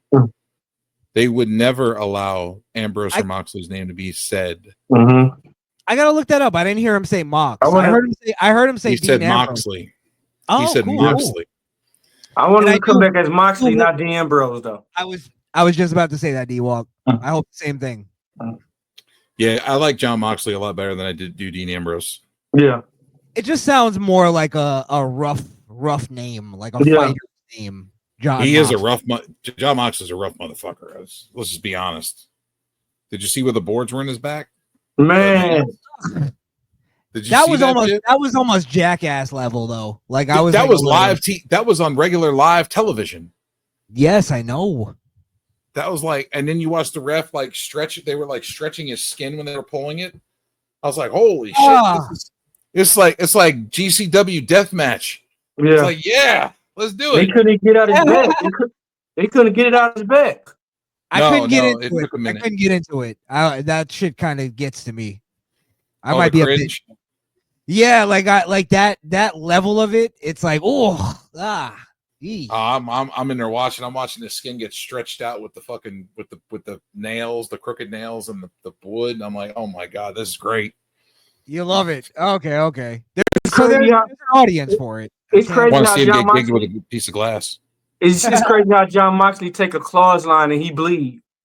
Before the match even started, he Look. bleed. Look, I've seen John Moxley come out to wrestle, and he was just standing there when the bell rang and started bleeding. It's like he could bleed. Bro, the motherfucker, I swear to God, I feel like the motherfucker can bleed on command. Like, I think he has control over his blood. He got He's bled control so of the- much. He's bled so much in his lifetime. I feel like he controls that shit now. Who's that character from The Boys who can like control their blood? You know what I'm talking about? Oh, fuck. What's his name? Yeah. What's his name? I can't remember. No, his name I think it right was the chick that used to like she would use her blood to like shoot it at people and it would like turn into Yes. icicles. Yeah. Yep. Yeah. I remember it. Yeah, definitely. I feel like that's John Moxley. Yeah. I was watching him one day. I was watching him one day when the dude did the sling blade on him like Finn Balor did, and he crawled outside the ring and he got up and next thing you know he's bleeding. I got to get out of here in a couple minutes, but I wanted to ask you guys, what did Yes, sir. if you don't mind me changing the subject back to No, wrestling. Anytime. What did you guys think of John Cena's heel wrestling? Because this is the first time we've seen him as a heel wrestler, like the wrestling itself. The They very should have did this shit 20 years ago. the very slow, methodical paced Mm-hmm. thing. looked Like, the how do you guys same. feel about it? It looked the same. It Yeah? felt the same. It looked the same. The only difference is that stupid fucking look on his goddamn face that I want to punch off every time I see it. Damn. That stupid fucking monotone look on his face. I cannot get over it. I just can't get over it. I just want to punch him. And then when Travis Scott started coming out and he started laughing, I was like, Yeah. you're not Lex Luthor, motherfucker. Shave your head if you're gonna go with that route. With that big ass bald spot too. Yeah. You know what? Yeah, shave his head. I gotta disagree though, Joe, because I actually kind of liked his heel wrestling just because You It really was saw very- a difference? I did in that he was very it was very old school, I think. Mm-hmm. The old school heel in that he was literally like taking his time and not like in like even a theatrical way. It was like he was so nonchalant about everything that I kind of I was liking it. That even the look on his face, I know exactly what you're talking about. And I hated it too, but then I had to remind myself, oh wait, John Cena's a heel. I'm supposed to hate this. Yeah, but You know what I mean? even knowing that he's a heel, like it still makes you want to punch him in the face. Like if I saw somebody in public like that, it's like I'd want to punch him in the fucking face. I wish they would have did this That's 20 what you're years ago. supposed to feel, though. Yeah. That's what I'm trying to say. Is like you're supposed to hate him that much that you want to punch him in the face. I wish they would. People rioted when Ric Flair would come to the ring. You know what I mean? That's what you're looking for with a heel wrestler. I like the fact that he was literally like taking his time to do like double axe handles from the second rope. You know what I mean? It was like I felt like I was watching Hollywood Hogan. You know what I mean? Yeah. So I would, but I only wish they would have did this. I wish they would have did this 20 years ago. I would say 20 years ago. I'd say maybe more like 10 years 10? ago. Yeah. 10 years ago. Yeah. When he had more time. When he was still young and Yeah, when he was young. Like I said, we don't even see Cena do the throwback. You remember Cena used to do the throwback? When the last time you see him do that? You remember the throwback, Krishan? Yeah. I don't remember exactly. It was the Diamond Dust where he would do the forward flip into the stunner off the second rope. Oh, No. It's the one where he jumped and flipped and back to you. And you know what I mean? Like he'd kick him in the stomach and then run behind him and jump and do a flip. And it'd be like a neck breaker. Almost like a blockbuster kind of. Yeah, but he did that other one with the. He did the other one with the stunner too, where he. No, but I'm talking about the old one. Flip over you with the stunner. Yeah, I'm talking about the old throwback though. When he used Which to was do the Diamond, which used to be called the Diamond Dust back in ECW with Simon Diamond. I'll tell you, that's what I'm talking about. The old one. I loved how Cena came out for his entrance with no video package, no nothing. It was black. Just John Cena written. And then also when they did their introductions, and they announced from Newbury, Massachusetts, West Massachusetts, blah, blah, blah, John Cena. He doesn't even pose. He doesn't do anything. He literally looks at the crowd disgusted, turns back around, and goes back to the corner. Hey, you know I was what? I was like, I love it. I love it. It's like John Cena's purposely not giving us anything. Hey, you know what theme music he should have came out with? You remember on his album with that Bad Man? I'm a Bad Man. He should have came out with that one. Yeah, that would have been dope. I think the only thing that would make any of this make sense is if John Cena came out, his new theme song was featuring Travis Scott, and they literally pushed it as a real like rap song. They made a music video to it and everything. And then that would at least make all of this make sense with the Travis Scott thing. Because I know this isn't leading to a fucking match between Travis Scott and Cody Rhodes, right? I hope the fuck not. Right. I So hope the fuck not. now I hear Travis Scott is actually training though to be a wrestler. Like he's trying to do a Bad Bunny kind of thing. He is. He actually wants to wrestle. Yeah. He's athletic. He could do it. He needs to put on some fucking mass though. He's like tiny. So does Javon Evans, but nobody's talking about that except for us. So is NXT. Carmelo. Yeah. Carmelo Hayes. No, well, Carmelo Hayes is bigger than Javon Evans. I could tolerate Javon Evans, but Travis Scott, that dumb shit tonight, I hate it. This got my blood boiling. I never liked Travis Scott as a rapper either. That shit had my blood boiling. I can't deal with Javon Evans. Javon Evans is 6'2" and 170 pounds. He looks like Pookie Williams with the fucking bony ass arms and bony ass legs and a thin ass. Travis Scott looked like his. neck. It was pointless. It was completely pointless what happened tonight. Yeah, Travis Scott looked like. And what pissed me off more, I'm sorry. No, you good. No. What pissed me off more was that the match was actually pretty good. I was enjoying the match, Cody versus Cena, up until that point. Like, Travis Scott ruined it for me. Yeah. Hey, Joe, what you talking about? Travis Scott look like Javon Evans' daddy. I don't know. Javon Evans looked kind of older than Travis Scott. He got more facial hair. And then what made it so more fucked up is The Rock never came out. The Rock was hyped to come out. That was stupid.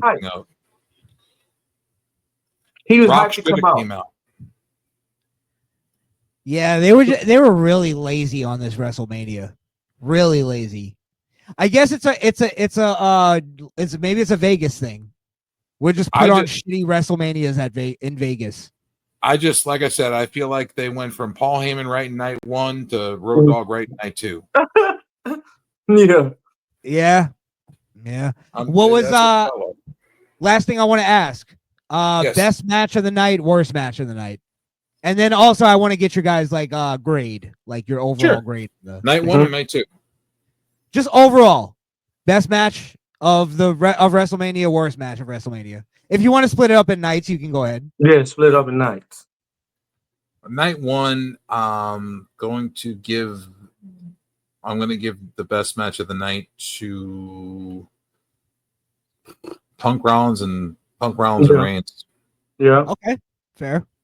Worst night of it was worst one was Jade versus Naomi. Yep. What would you grade it overall? Jade did four moves the entire match. A 20-minute match, 4 moves. What would you grade it overall? It looked like her moveset looked like WCW versus NWO World Tour from N64. What would you grade it? No bullshit. Let's all do our grades after. She did a spinning backbreaker, one tilt-a-whirl backbreaker, right? And then she did this electric chair into a power bomb, which is from the game. And she did like the jaded and then one other move. I forgot what it was. The rest was all just throws and hits and kicks. Night 2. That was night 2. I'm going to give it to the Fatal 4-Way Intercontinental Title match. Okay. Fair. Worst match of the night. The tag team, women's tag team. Damn. Yeah, the women's tag team match was really shitty. Just a bore fest. Yeah, it was really bad. So yeah, and then overall, grade for night 1, grade for night 2. Night 1, I would give it a 9 out of 10 or a A. Night 1 was great. Night 2, a D minus. Yeah. That's not even. I can't even argue with that.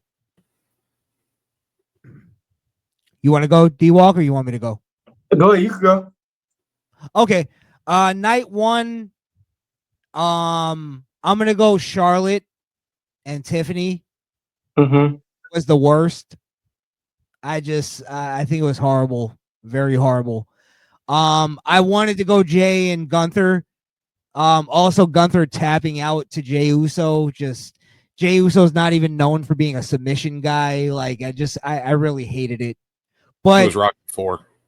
Yeah, but I can't say that match. Like the match itself was worse than Tiffany and Charlotte. That was just complete. That was like that didn't deserve to be on WrestleMania or fucking Raw or even a house show. That was really bad. That's a perfect example of sandbagging. Yeah, it was really bad. Night 2, worst match. I'm gonna agree with you, Joe. The tag match just inconsequential. I just really didn't enjoy it. Bird Lady with her wings.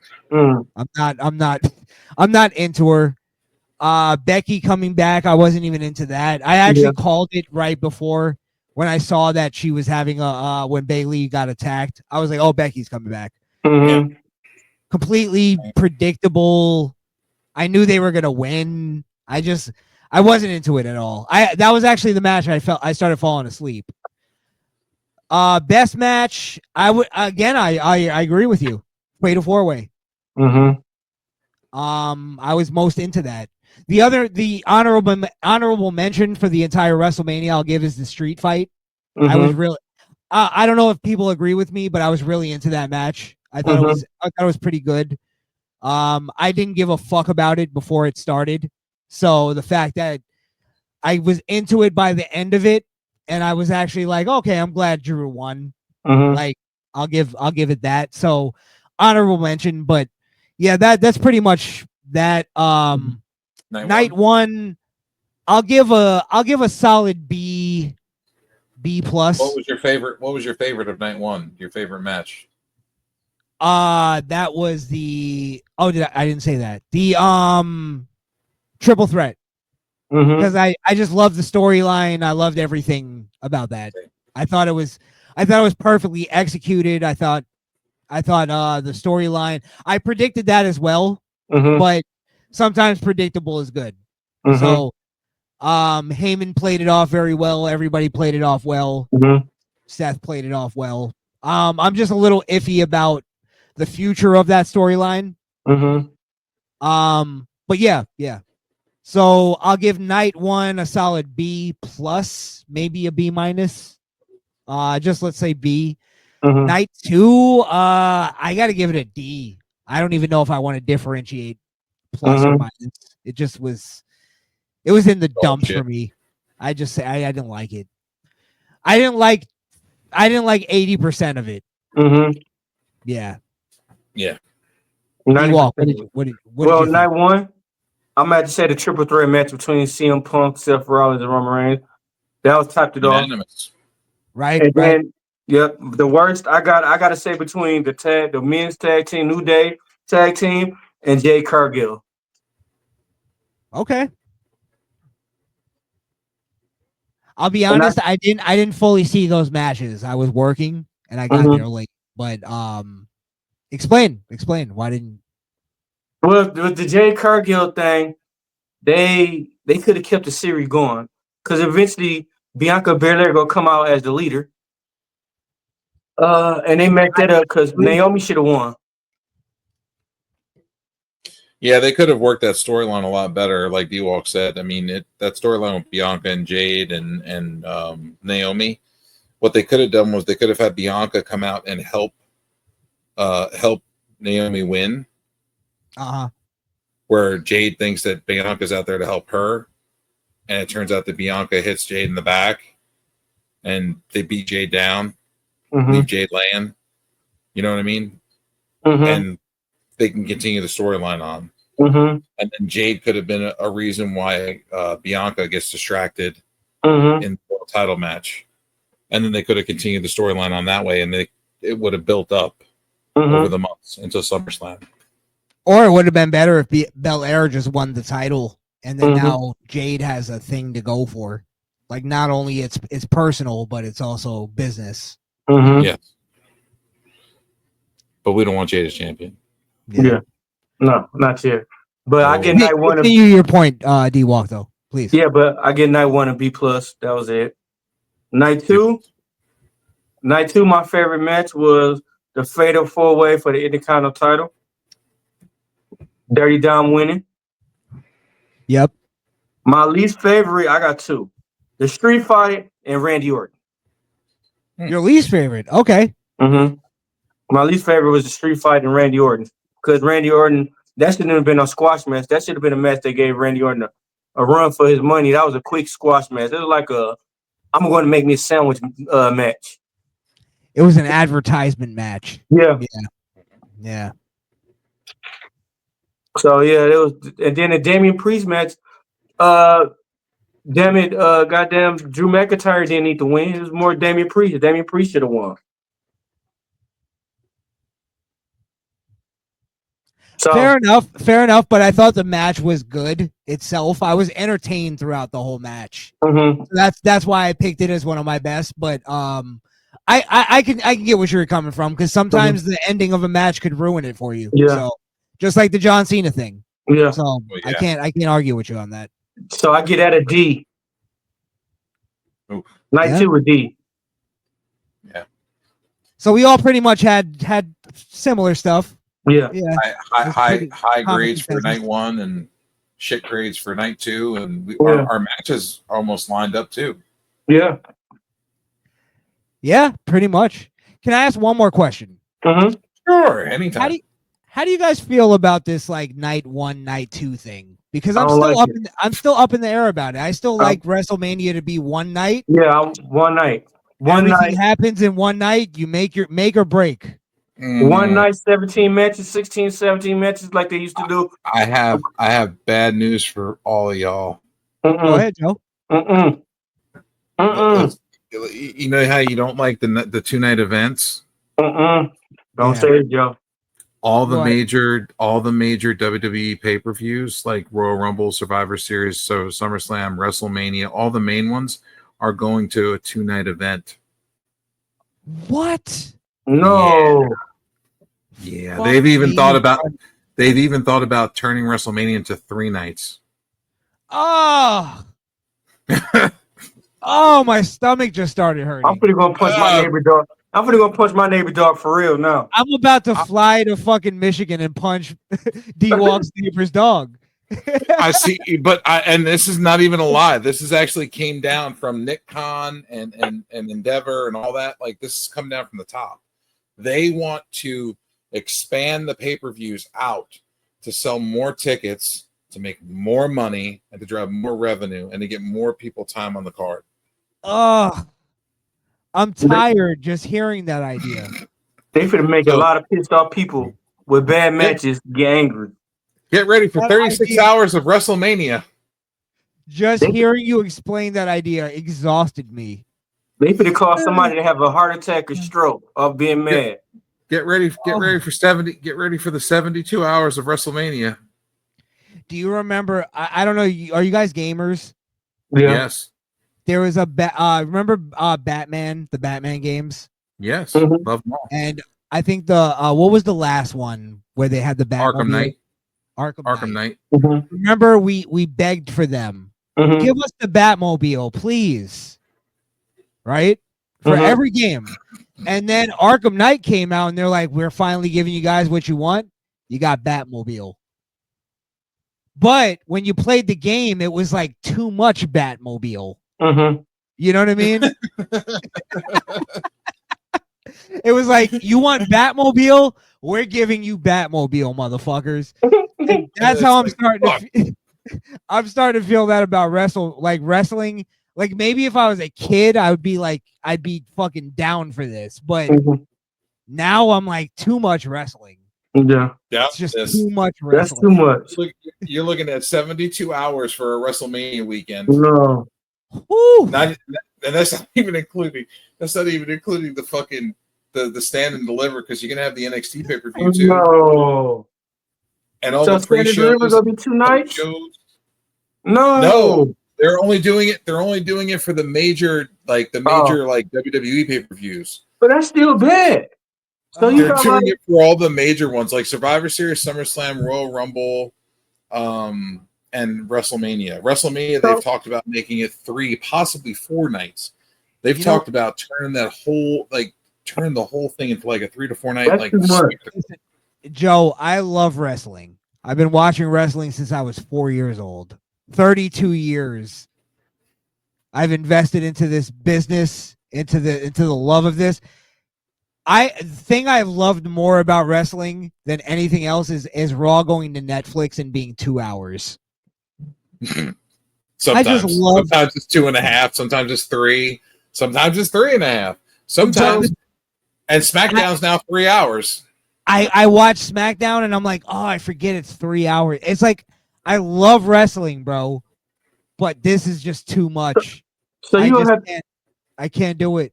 You gonna have people losing their job over WrestleMania? Like, I gotta take 2 days off to watch WrestleMania. Somebody no call, no show because of WrestleMania. Yeah, then they expand it to 3-4 nights. Then you gotta take a whole week off to watch WrestleMania. A lot of people gonna be losing their jobs. I gotta take a sabbatical from work to watch WrestleMania. I gotta put PTO time in to watch WrestleMania. I need a week and a half off for what? I bought tickets to WrestleMania and it goes on for like 9 days. Well, you only get paid for 6 hours and you only take it 9 hours. It's 2040, ladies and gentlemen. WrestleMania week is coming. Literally, we're gonna start WrestleMania night 1 on Monday. They started as soon as Black History Month is over. Man, it's a whole month now. WrestleMania. Stop giving them ideas, Krishan. Stop giving them ideas. Oh my God, I can't. You know they listen to our show. Stop giving them ideas. I'm starting to believe it. Hey, you saw Thea Hale on NXT Time with D-Walk. Alex tagged her in it because she came back and won her qualifier match to be in the ladder match, and he posted it, and then Thea Hale liked it and started following him. But here's the question I always have, right? And I don't.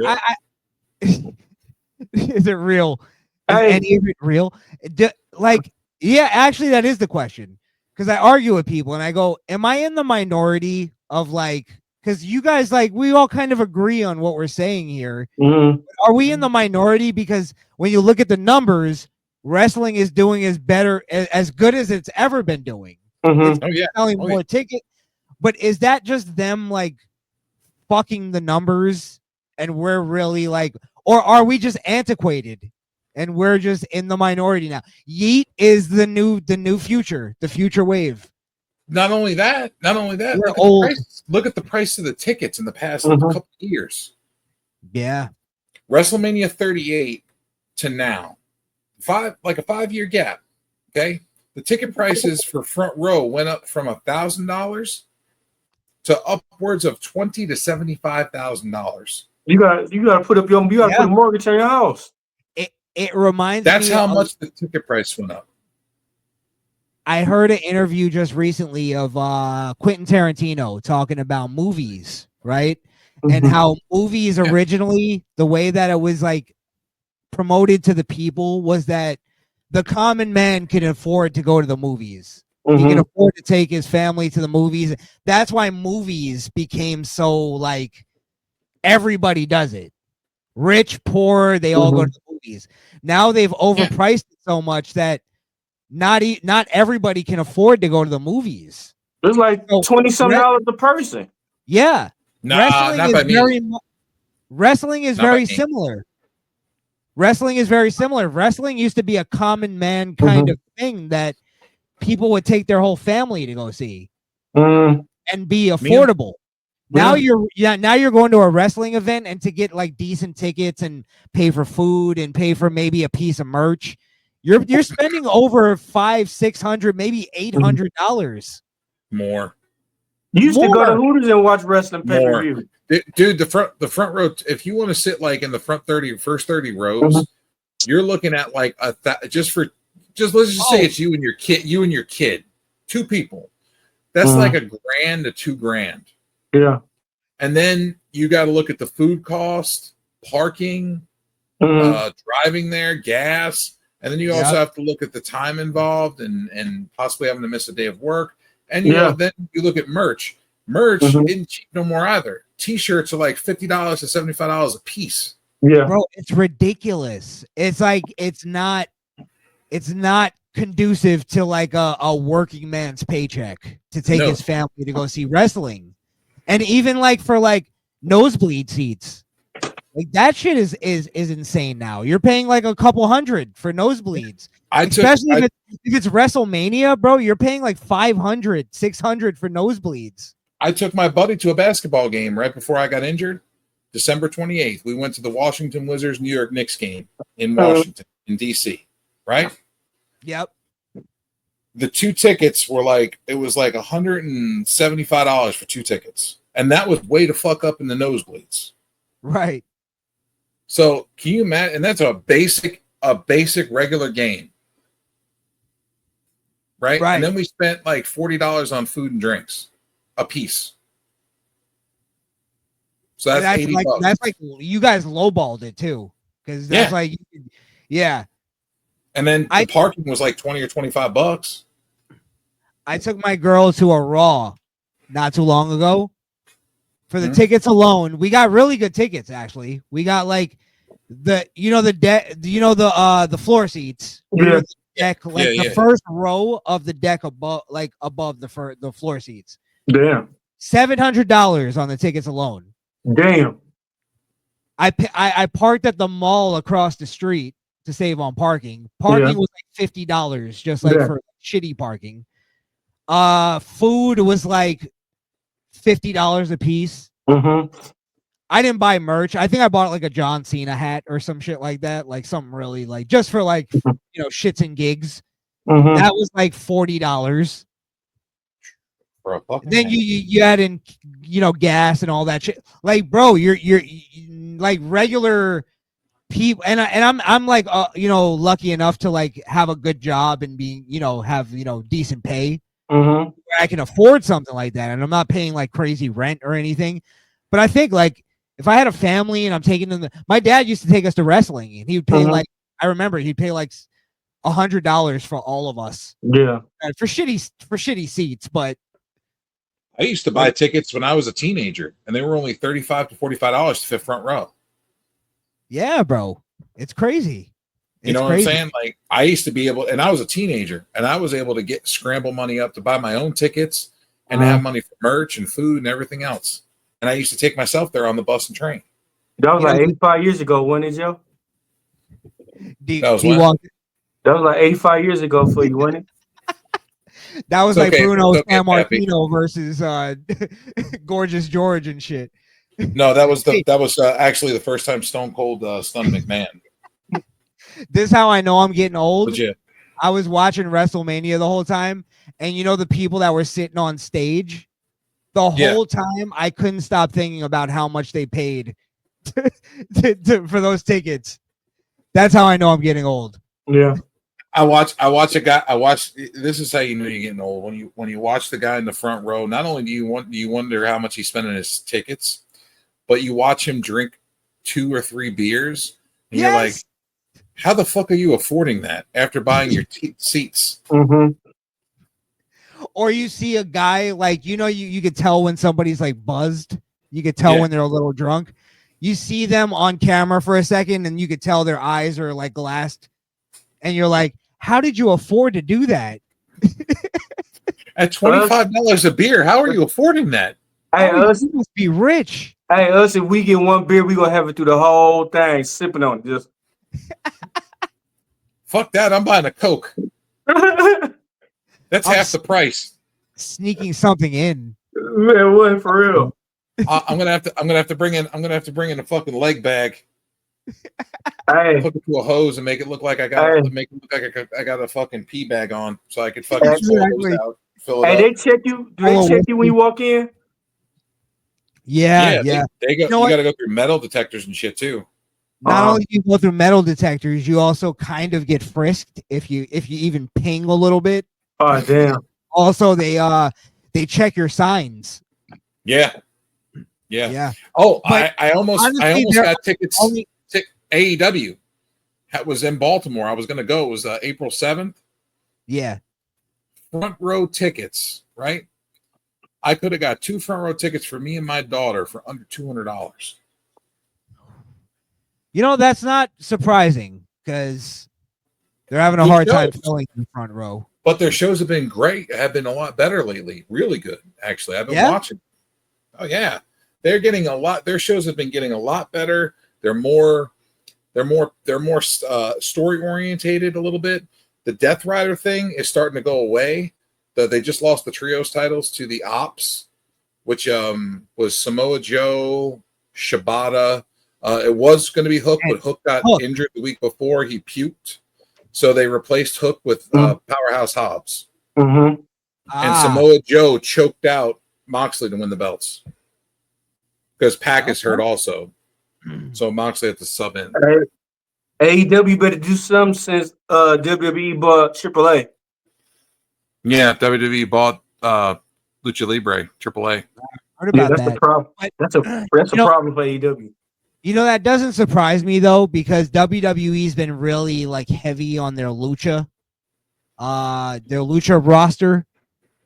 So it doesn't surprise me that they're getting plugged into, and also this too, they've been like super desperate in trying to get their Mexican market. Like they got their UK market, they got all their other markets. They just haven't been able to really like dig their heels into that Mexican market. Well, you know that we're getting the Worlds Collide pay-per-view June 7th, correct? Yes, yep. That's at 3 p.m. And directly after that pay-per-view, we're getting Money in the Bank. Directly after it. Good fun. Mm-hmm. We got too much. 8 hours of wrestling. Like I said, Joe, too much Batmobile. Way too much Batmobile. I told you, I tried warning you guys. It's already starting. No. They're putting NXT Lucha Libre shit like on, and then right after that, boom, main roster shit. It's like boom. Before I jump out of here, I did want to say this because they've been like, when Penta made his WWE debut, the thing that really annoyed me about that was commentary. They were literally like overselling him so much that like they were like, this guy is literally the greatest luchador on the planet, only second to Rey Mysterio. And they were like going like, and I was like, holy fuck, guys, like calm down. I'm not familiar with the guy, right? Yeah. Put the dick down. Put the dick down. Yeah, Jesus, glazing like fucking Dunkin' Donuts. Yeah. So when I watched him wrestle, I'm like, all right, whatever. I wasn't that really sold on him. He's watered down. But then when I watched Rey Fenix do his debut, I was like, there you go. That's the next Rey Mysterio. That guy, like, he has great psychology. He has a great like repertoire with his in-ring shit. He does shit that you've never seen before, which is crazy in wrestling in 2025. Have you never seen him wrestle? No, I'm not familiar with any of them. Like, I'm not big on the independents, and I'm not big on like AEW. Well, they wrestled for AEW, but they also wrestled for TNA as well. Penta was the world champion of TNA for a little while, and they also wrestled in Lucha Underground. I know of, like, when they made their debut in WWE, I wasn't like, who the fuck are these guys? I knew who they were. But I was like, I didn't know them enough to like know their finisher moves or know what they do. Mm-hmm. If you watch their stuff from other promotions and then you go back and watch their WWE stuff, you'll be like, "What? What happened? what? What happened?" I'll be honest. I'm super impressed by Phoenix. Yeah. I love Phoenix. I think he's like the future of luchador. I think they're trying to push better. I think they're trying to push him too fast and too hard right now. He just wrestled on SmackDown twice. What, Phoenix? Yeah, Ray Phoenix just wrestled twice in a battle royal, man, and Andre the Giant thing, and then a 6-man. I think that about Penta, but I see what you mean. They had him win the Andre battle, right? No, he lost. Yeah. He lost that, didn't he? Yeah, Andre and he lost pushed him out. Carmelo, and then pushed him out.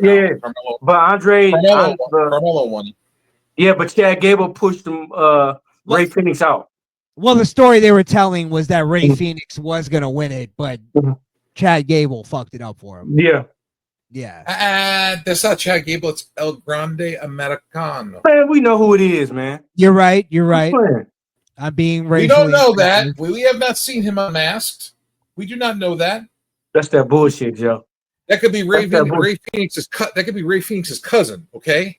Okay. Well, he posed just like they got like 1 million family members and shit. Hey, oh, man, Dragon Lee's their brother.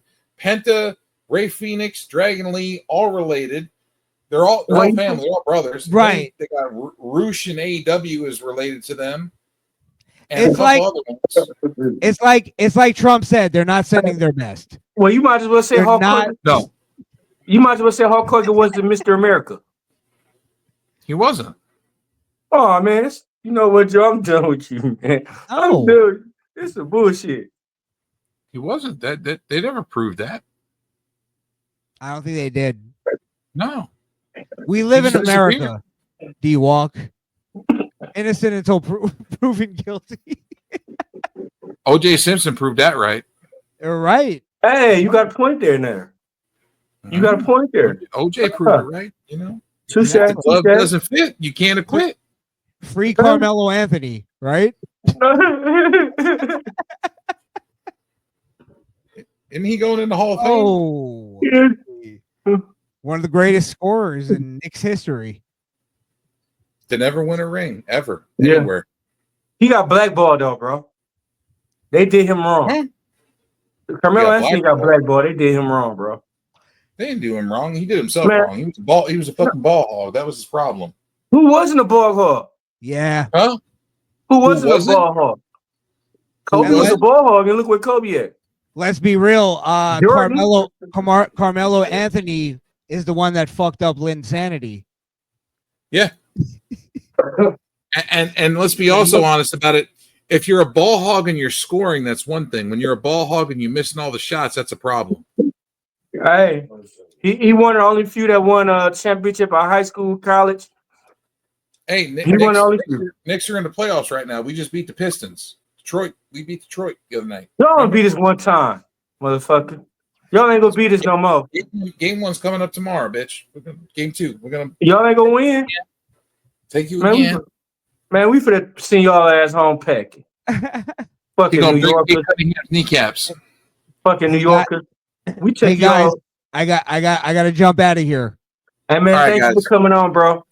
Thank you so much for having me on. I appreciate it. Bro. We miss you guys. Yeah, we missed you. Hey, we miss you out too. all the time. We shout you guys out on every episode. Yeah. Man. I mean, we got YouTube really fucked us. They so we're actually transitioning over to Rumble. We're gonna be doing exclusively on Rumble. Well, somewhat exclusively. We'll still be doing co-streaming on X. Yeah. But as soon as we have the relaunch on Rumble, we'll definitely still keep in contact with you guys. I know you guys are on YouTube, but we'll have you guys on. We'll get all that stuff going. I know we were planning that before, but the strike really just screwed us up. Yeah. So hey man, you welcome to you welcome.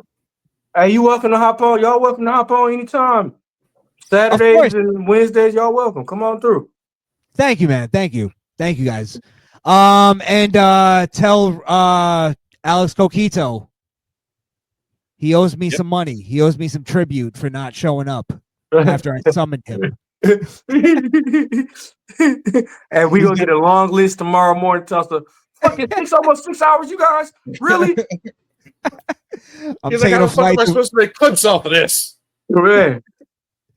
I'm taking a flight to Puerto Rico just to show up and go. You left me alone with P.U.W.F. and didn't jump in. You left me alone with these lunatics, and I you had left to me wake there to up. die.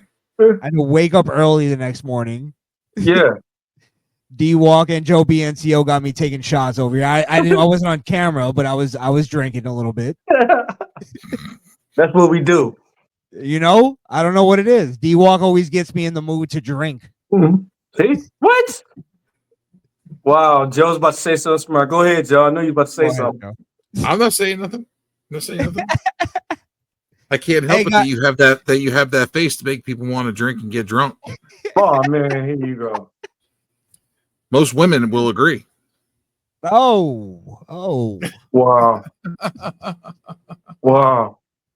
I'm speechless. That's why he hangs out at nightclubs at 2:00 in the morning. This, They're usually all drunk by then. this is when we played the clip of Triple H kissing Shawn Michaels on the mouth. Hey, Bill Cosby. Hey, Bill Cosby. Except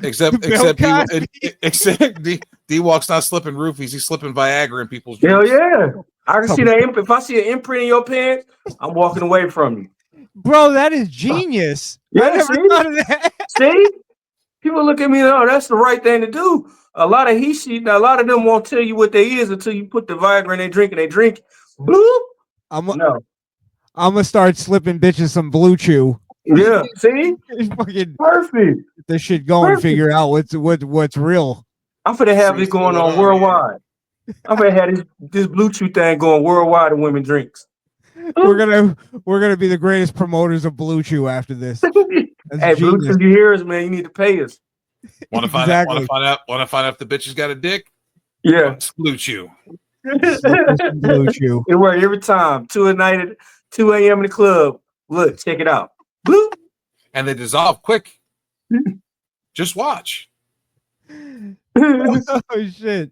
She thinks it's a roofie. You're like, no, it's some Blue Chew. I thought. No, but see, no, you don't. You be talking to her and be like, "Hey, man, ain't that Taylor Swift over there?" And when she turn her head, you throw it in a drink real fast, like bloop. And then you just start to recuss. No, that wasn't her. That didn't look like her. That's almost the first sign that it's a he she. You're gonna be in court, Your Honor. I just slipped her some Blue Chew. Thought I saw an Adam's apple. And I just want to make sure. She took it as something else. Look, hey, look, ain't that Beyonce over there? Ain't this Beyonce over there? Never mind. I can't help it. The bitch had an imprint. I'm sorry. I thought I saw some print. Hey, is that Tom Cruise over there? The bitch looked like she had one bigger than me, and I wasn't down for that, so I hit her. Hey, or this one right here. Hey, is that Jamie Foxx? Bloop. And ran. Bloop. Hey, she turned around and looked like, let's have a toast. Let's have a toast. And the best part is you could put it in both y'all drinks. It ain't hurting you any. No. Bloop Nakayam, right? Hey. Hey, but look, what if you put it in her drink and then she be like, her voice get deep like, damn, my balls itch. She breaks character. Break character, damn, my balls itch. Fuck. Shit. I'm just saying. Jesus Christ, man. You walk in the bathroom, you walk in the men's bathroom, she pisses standing up like, oh man. She turns around, looks over the shoulder and goes, where the hose at? Man. I'm ready. Time to run. Hey, fellas, much love. Yeah, I appreciate you guys. I gotta wake up early in the morning. Yeah.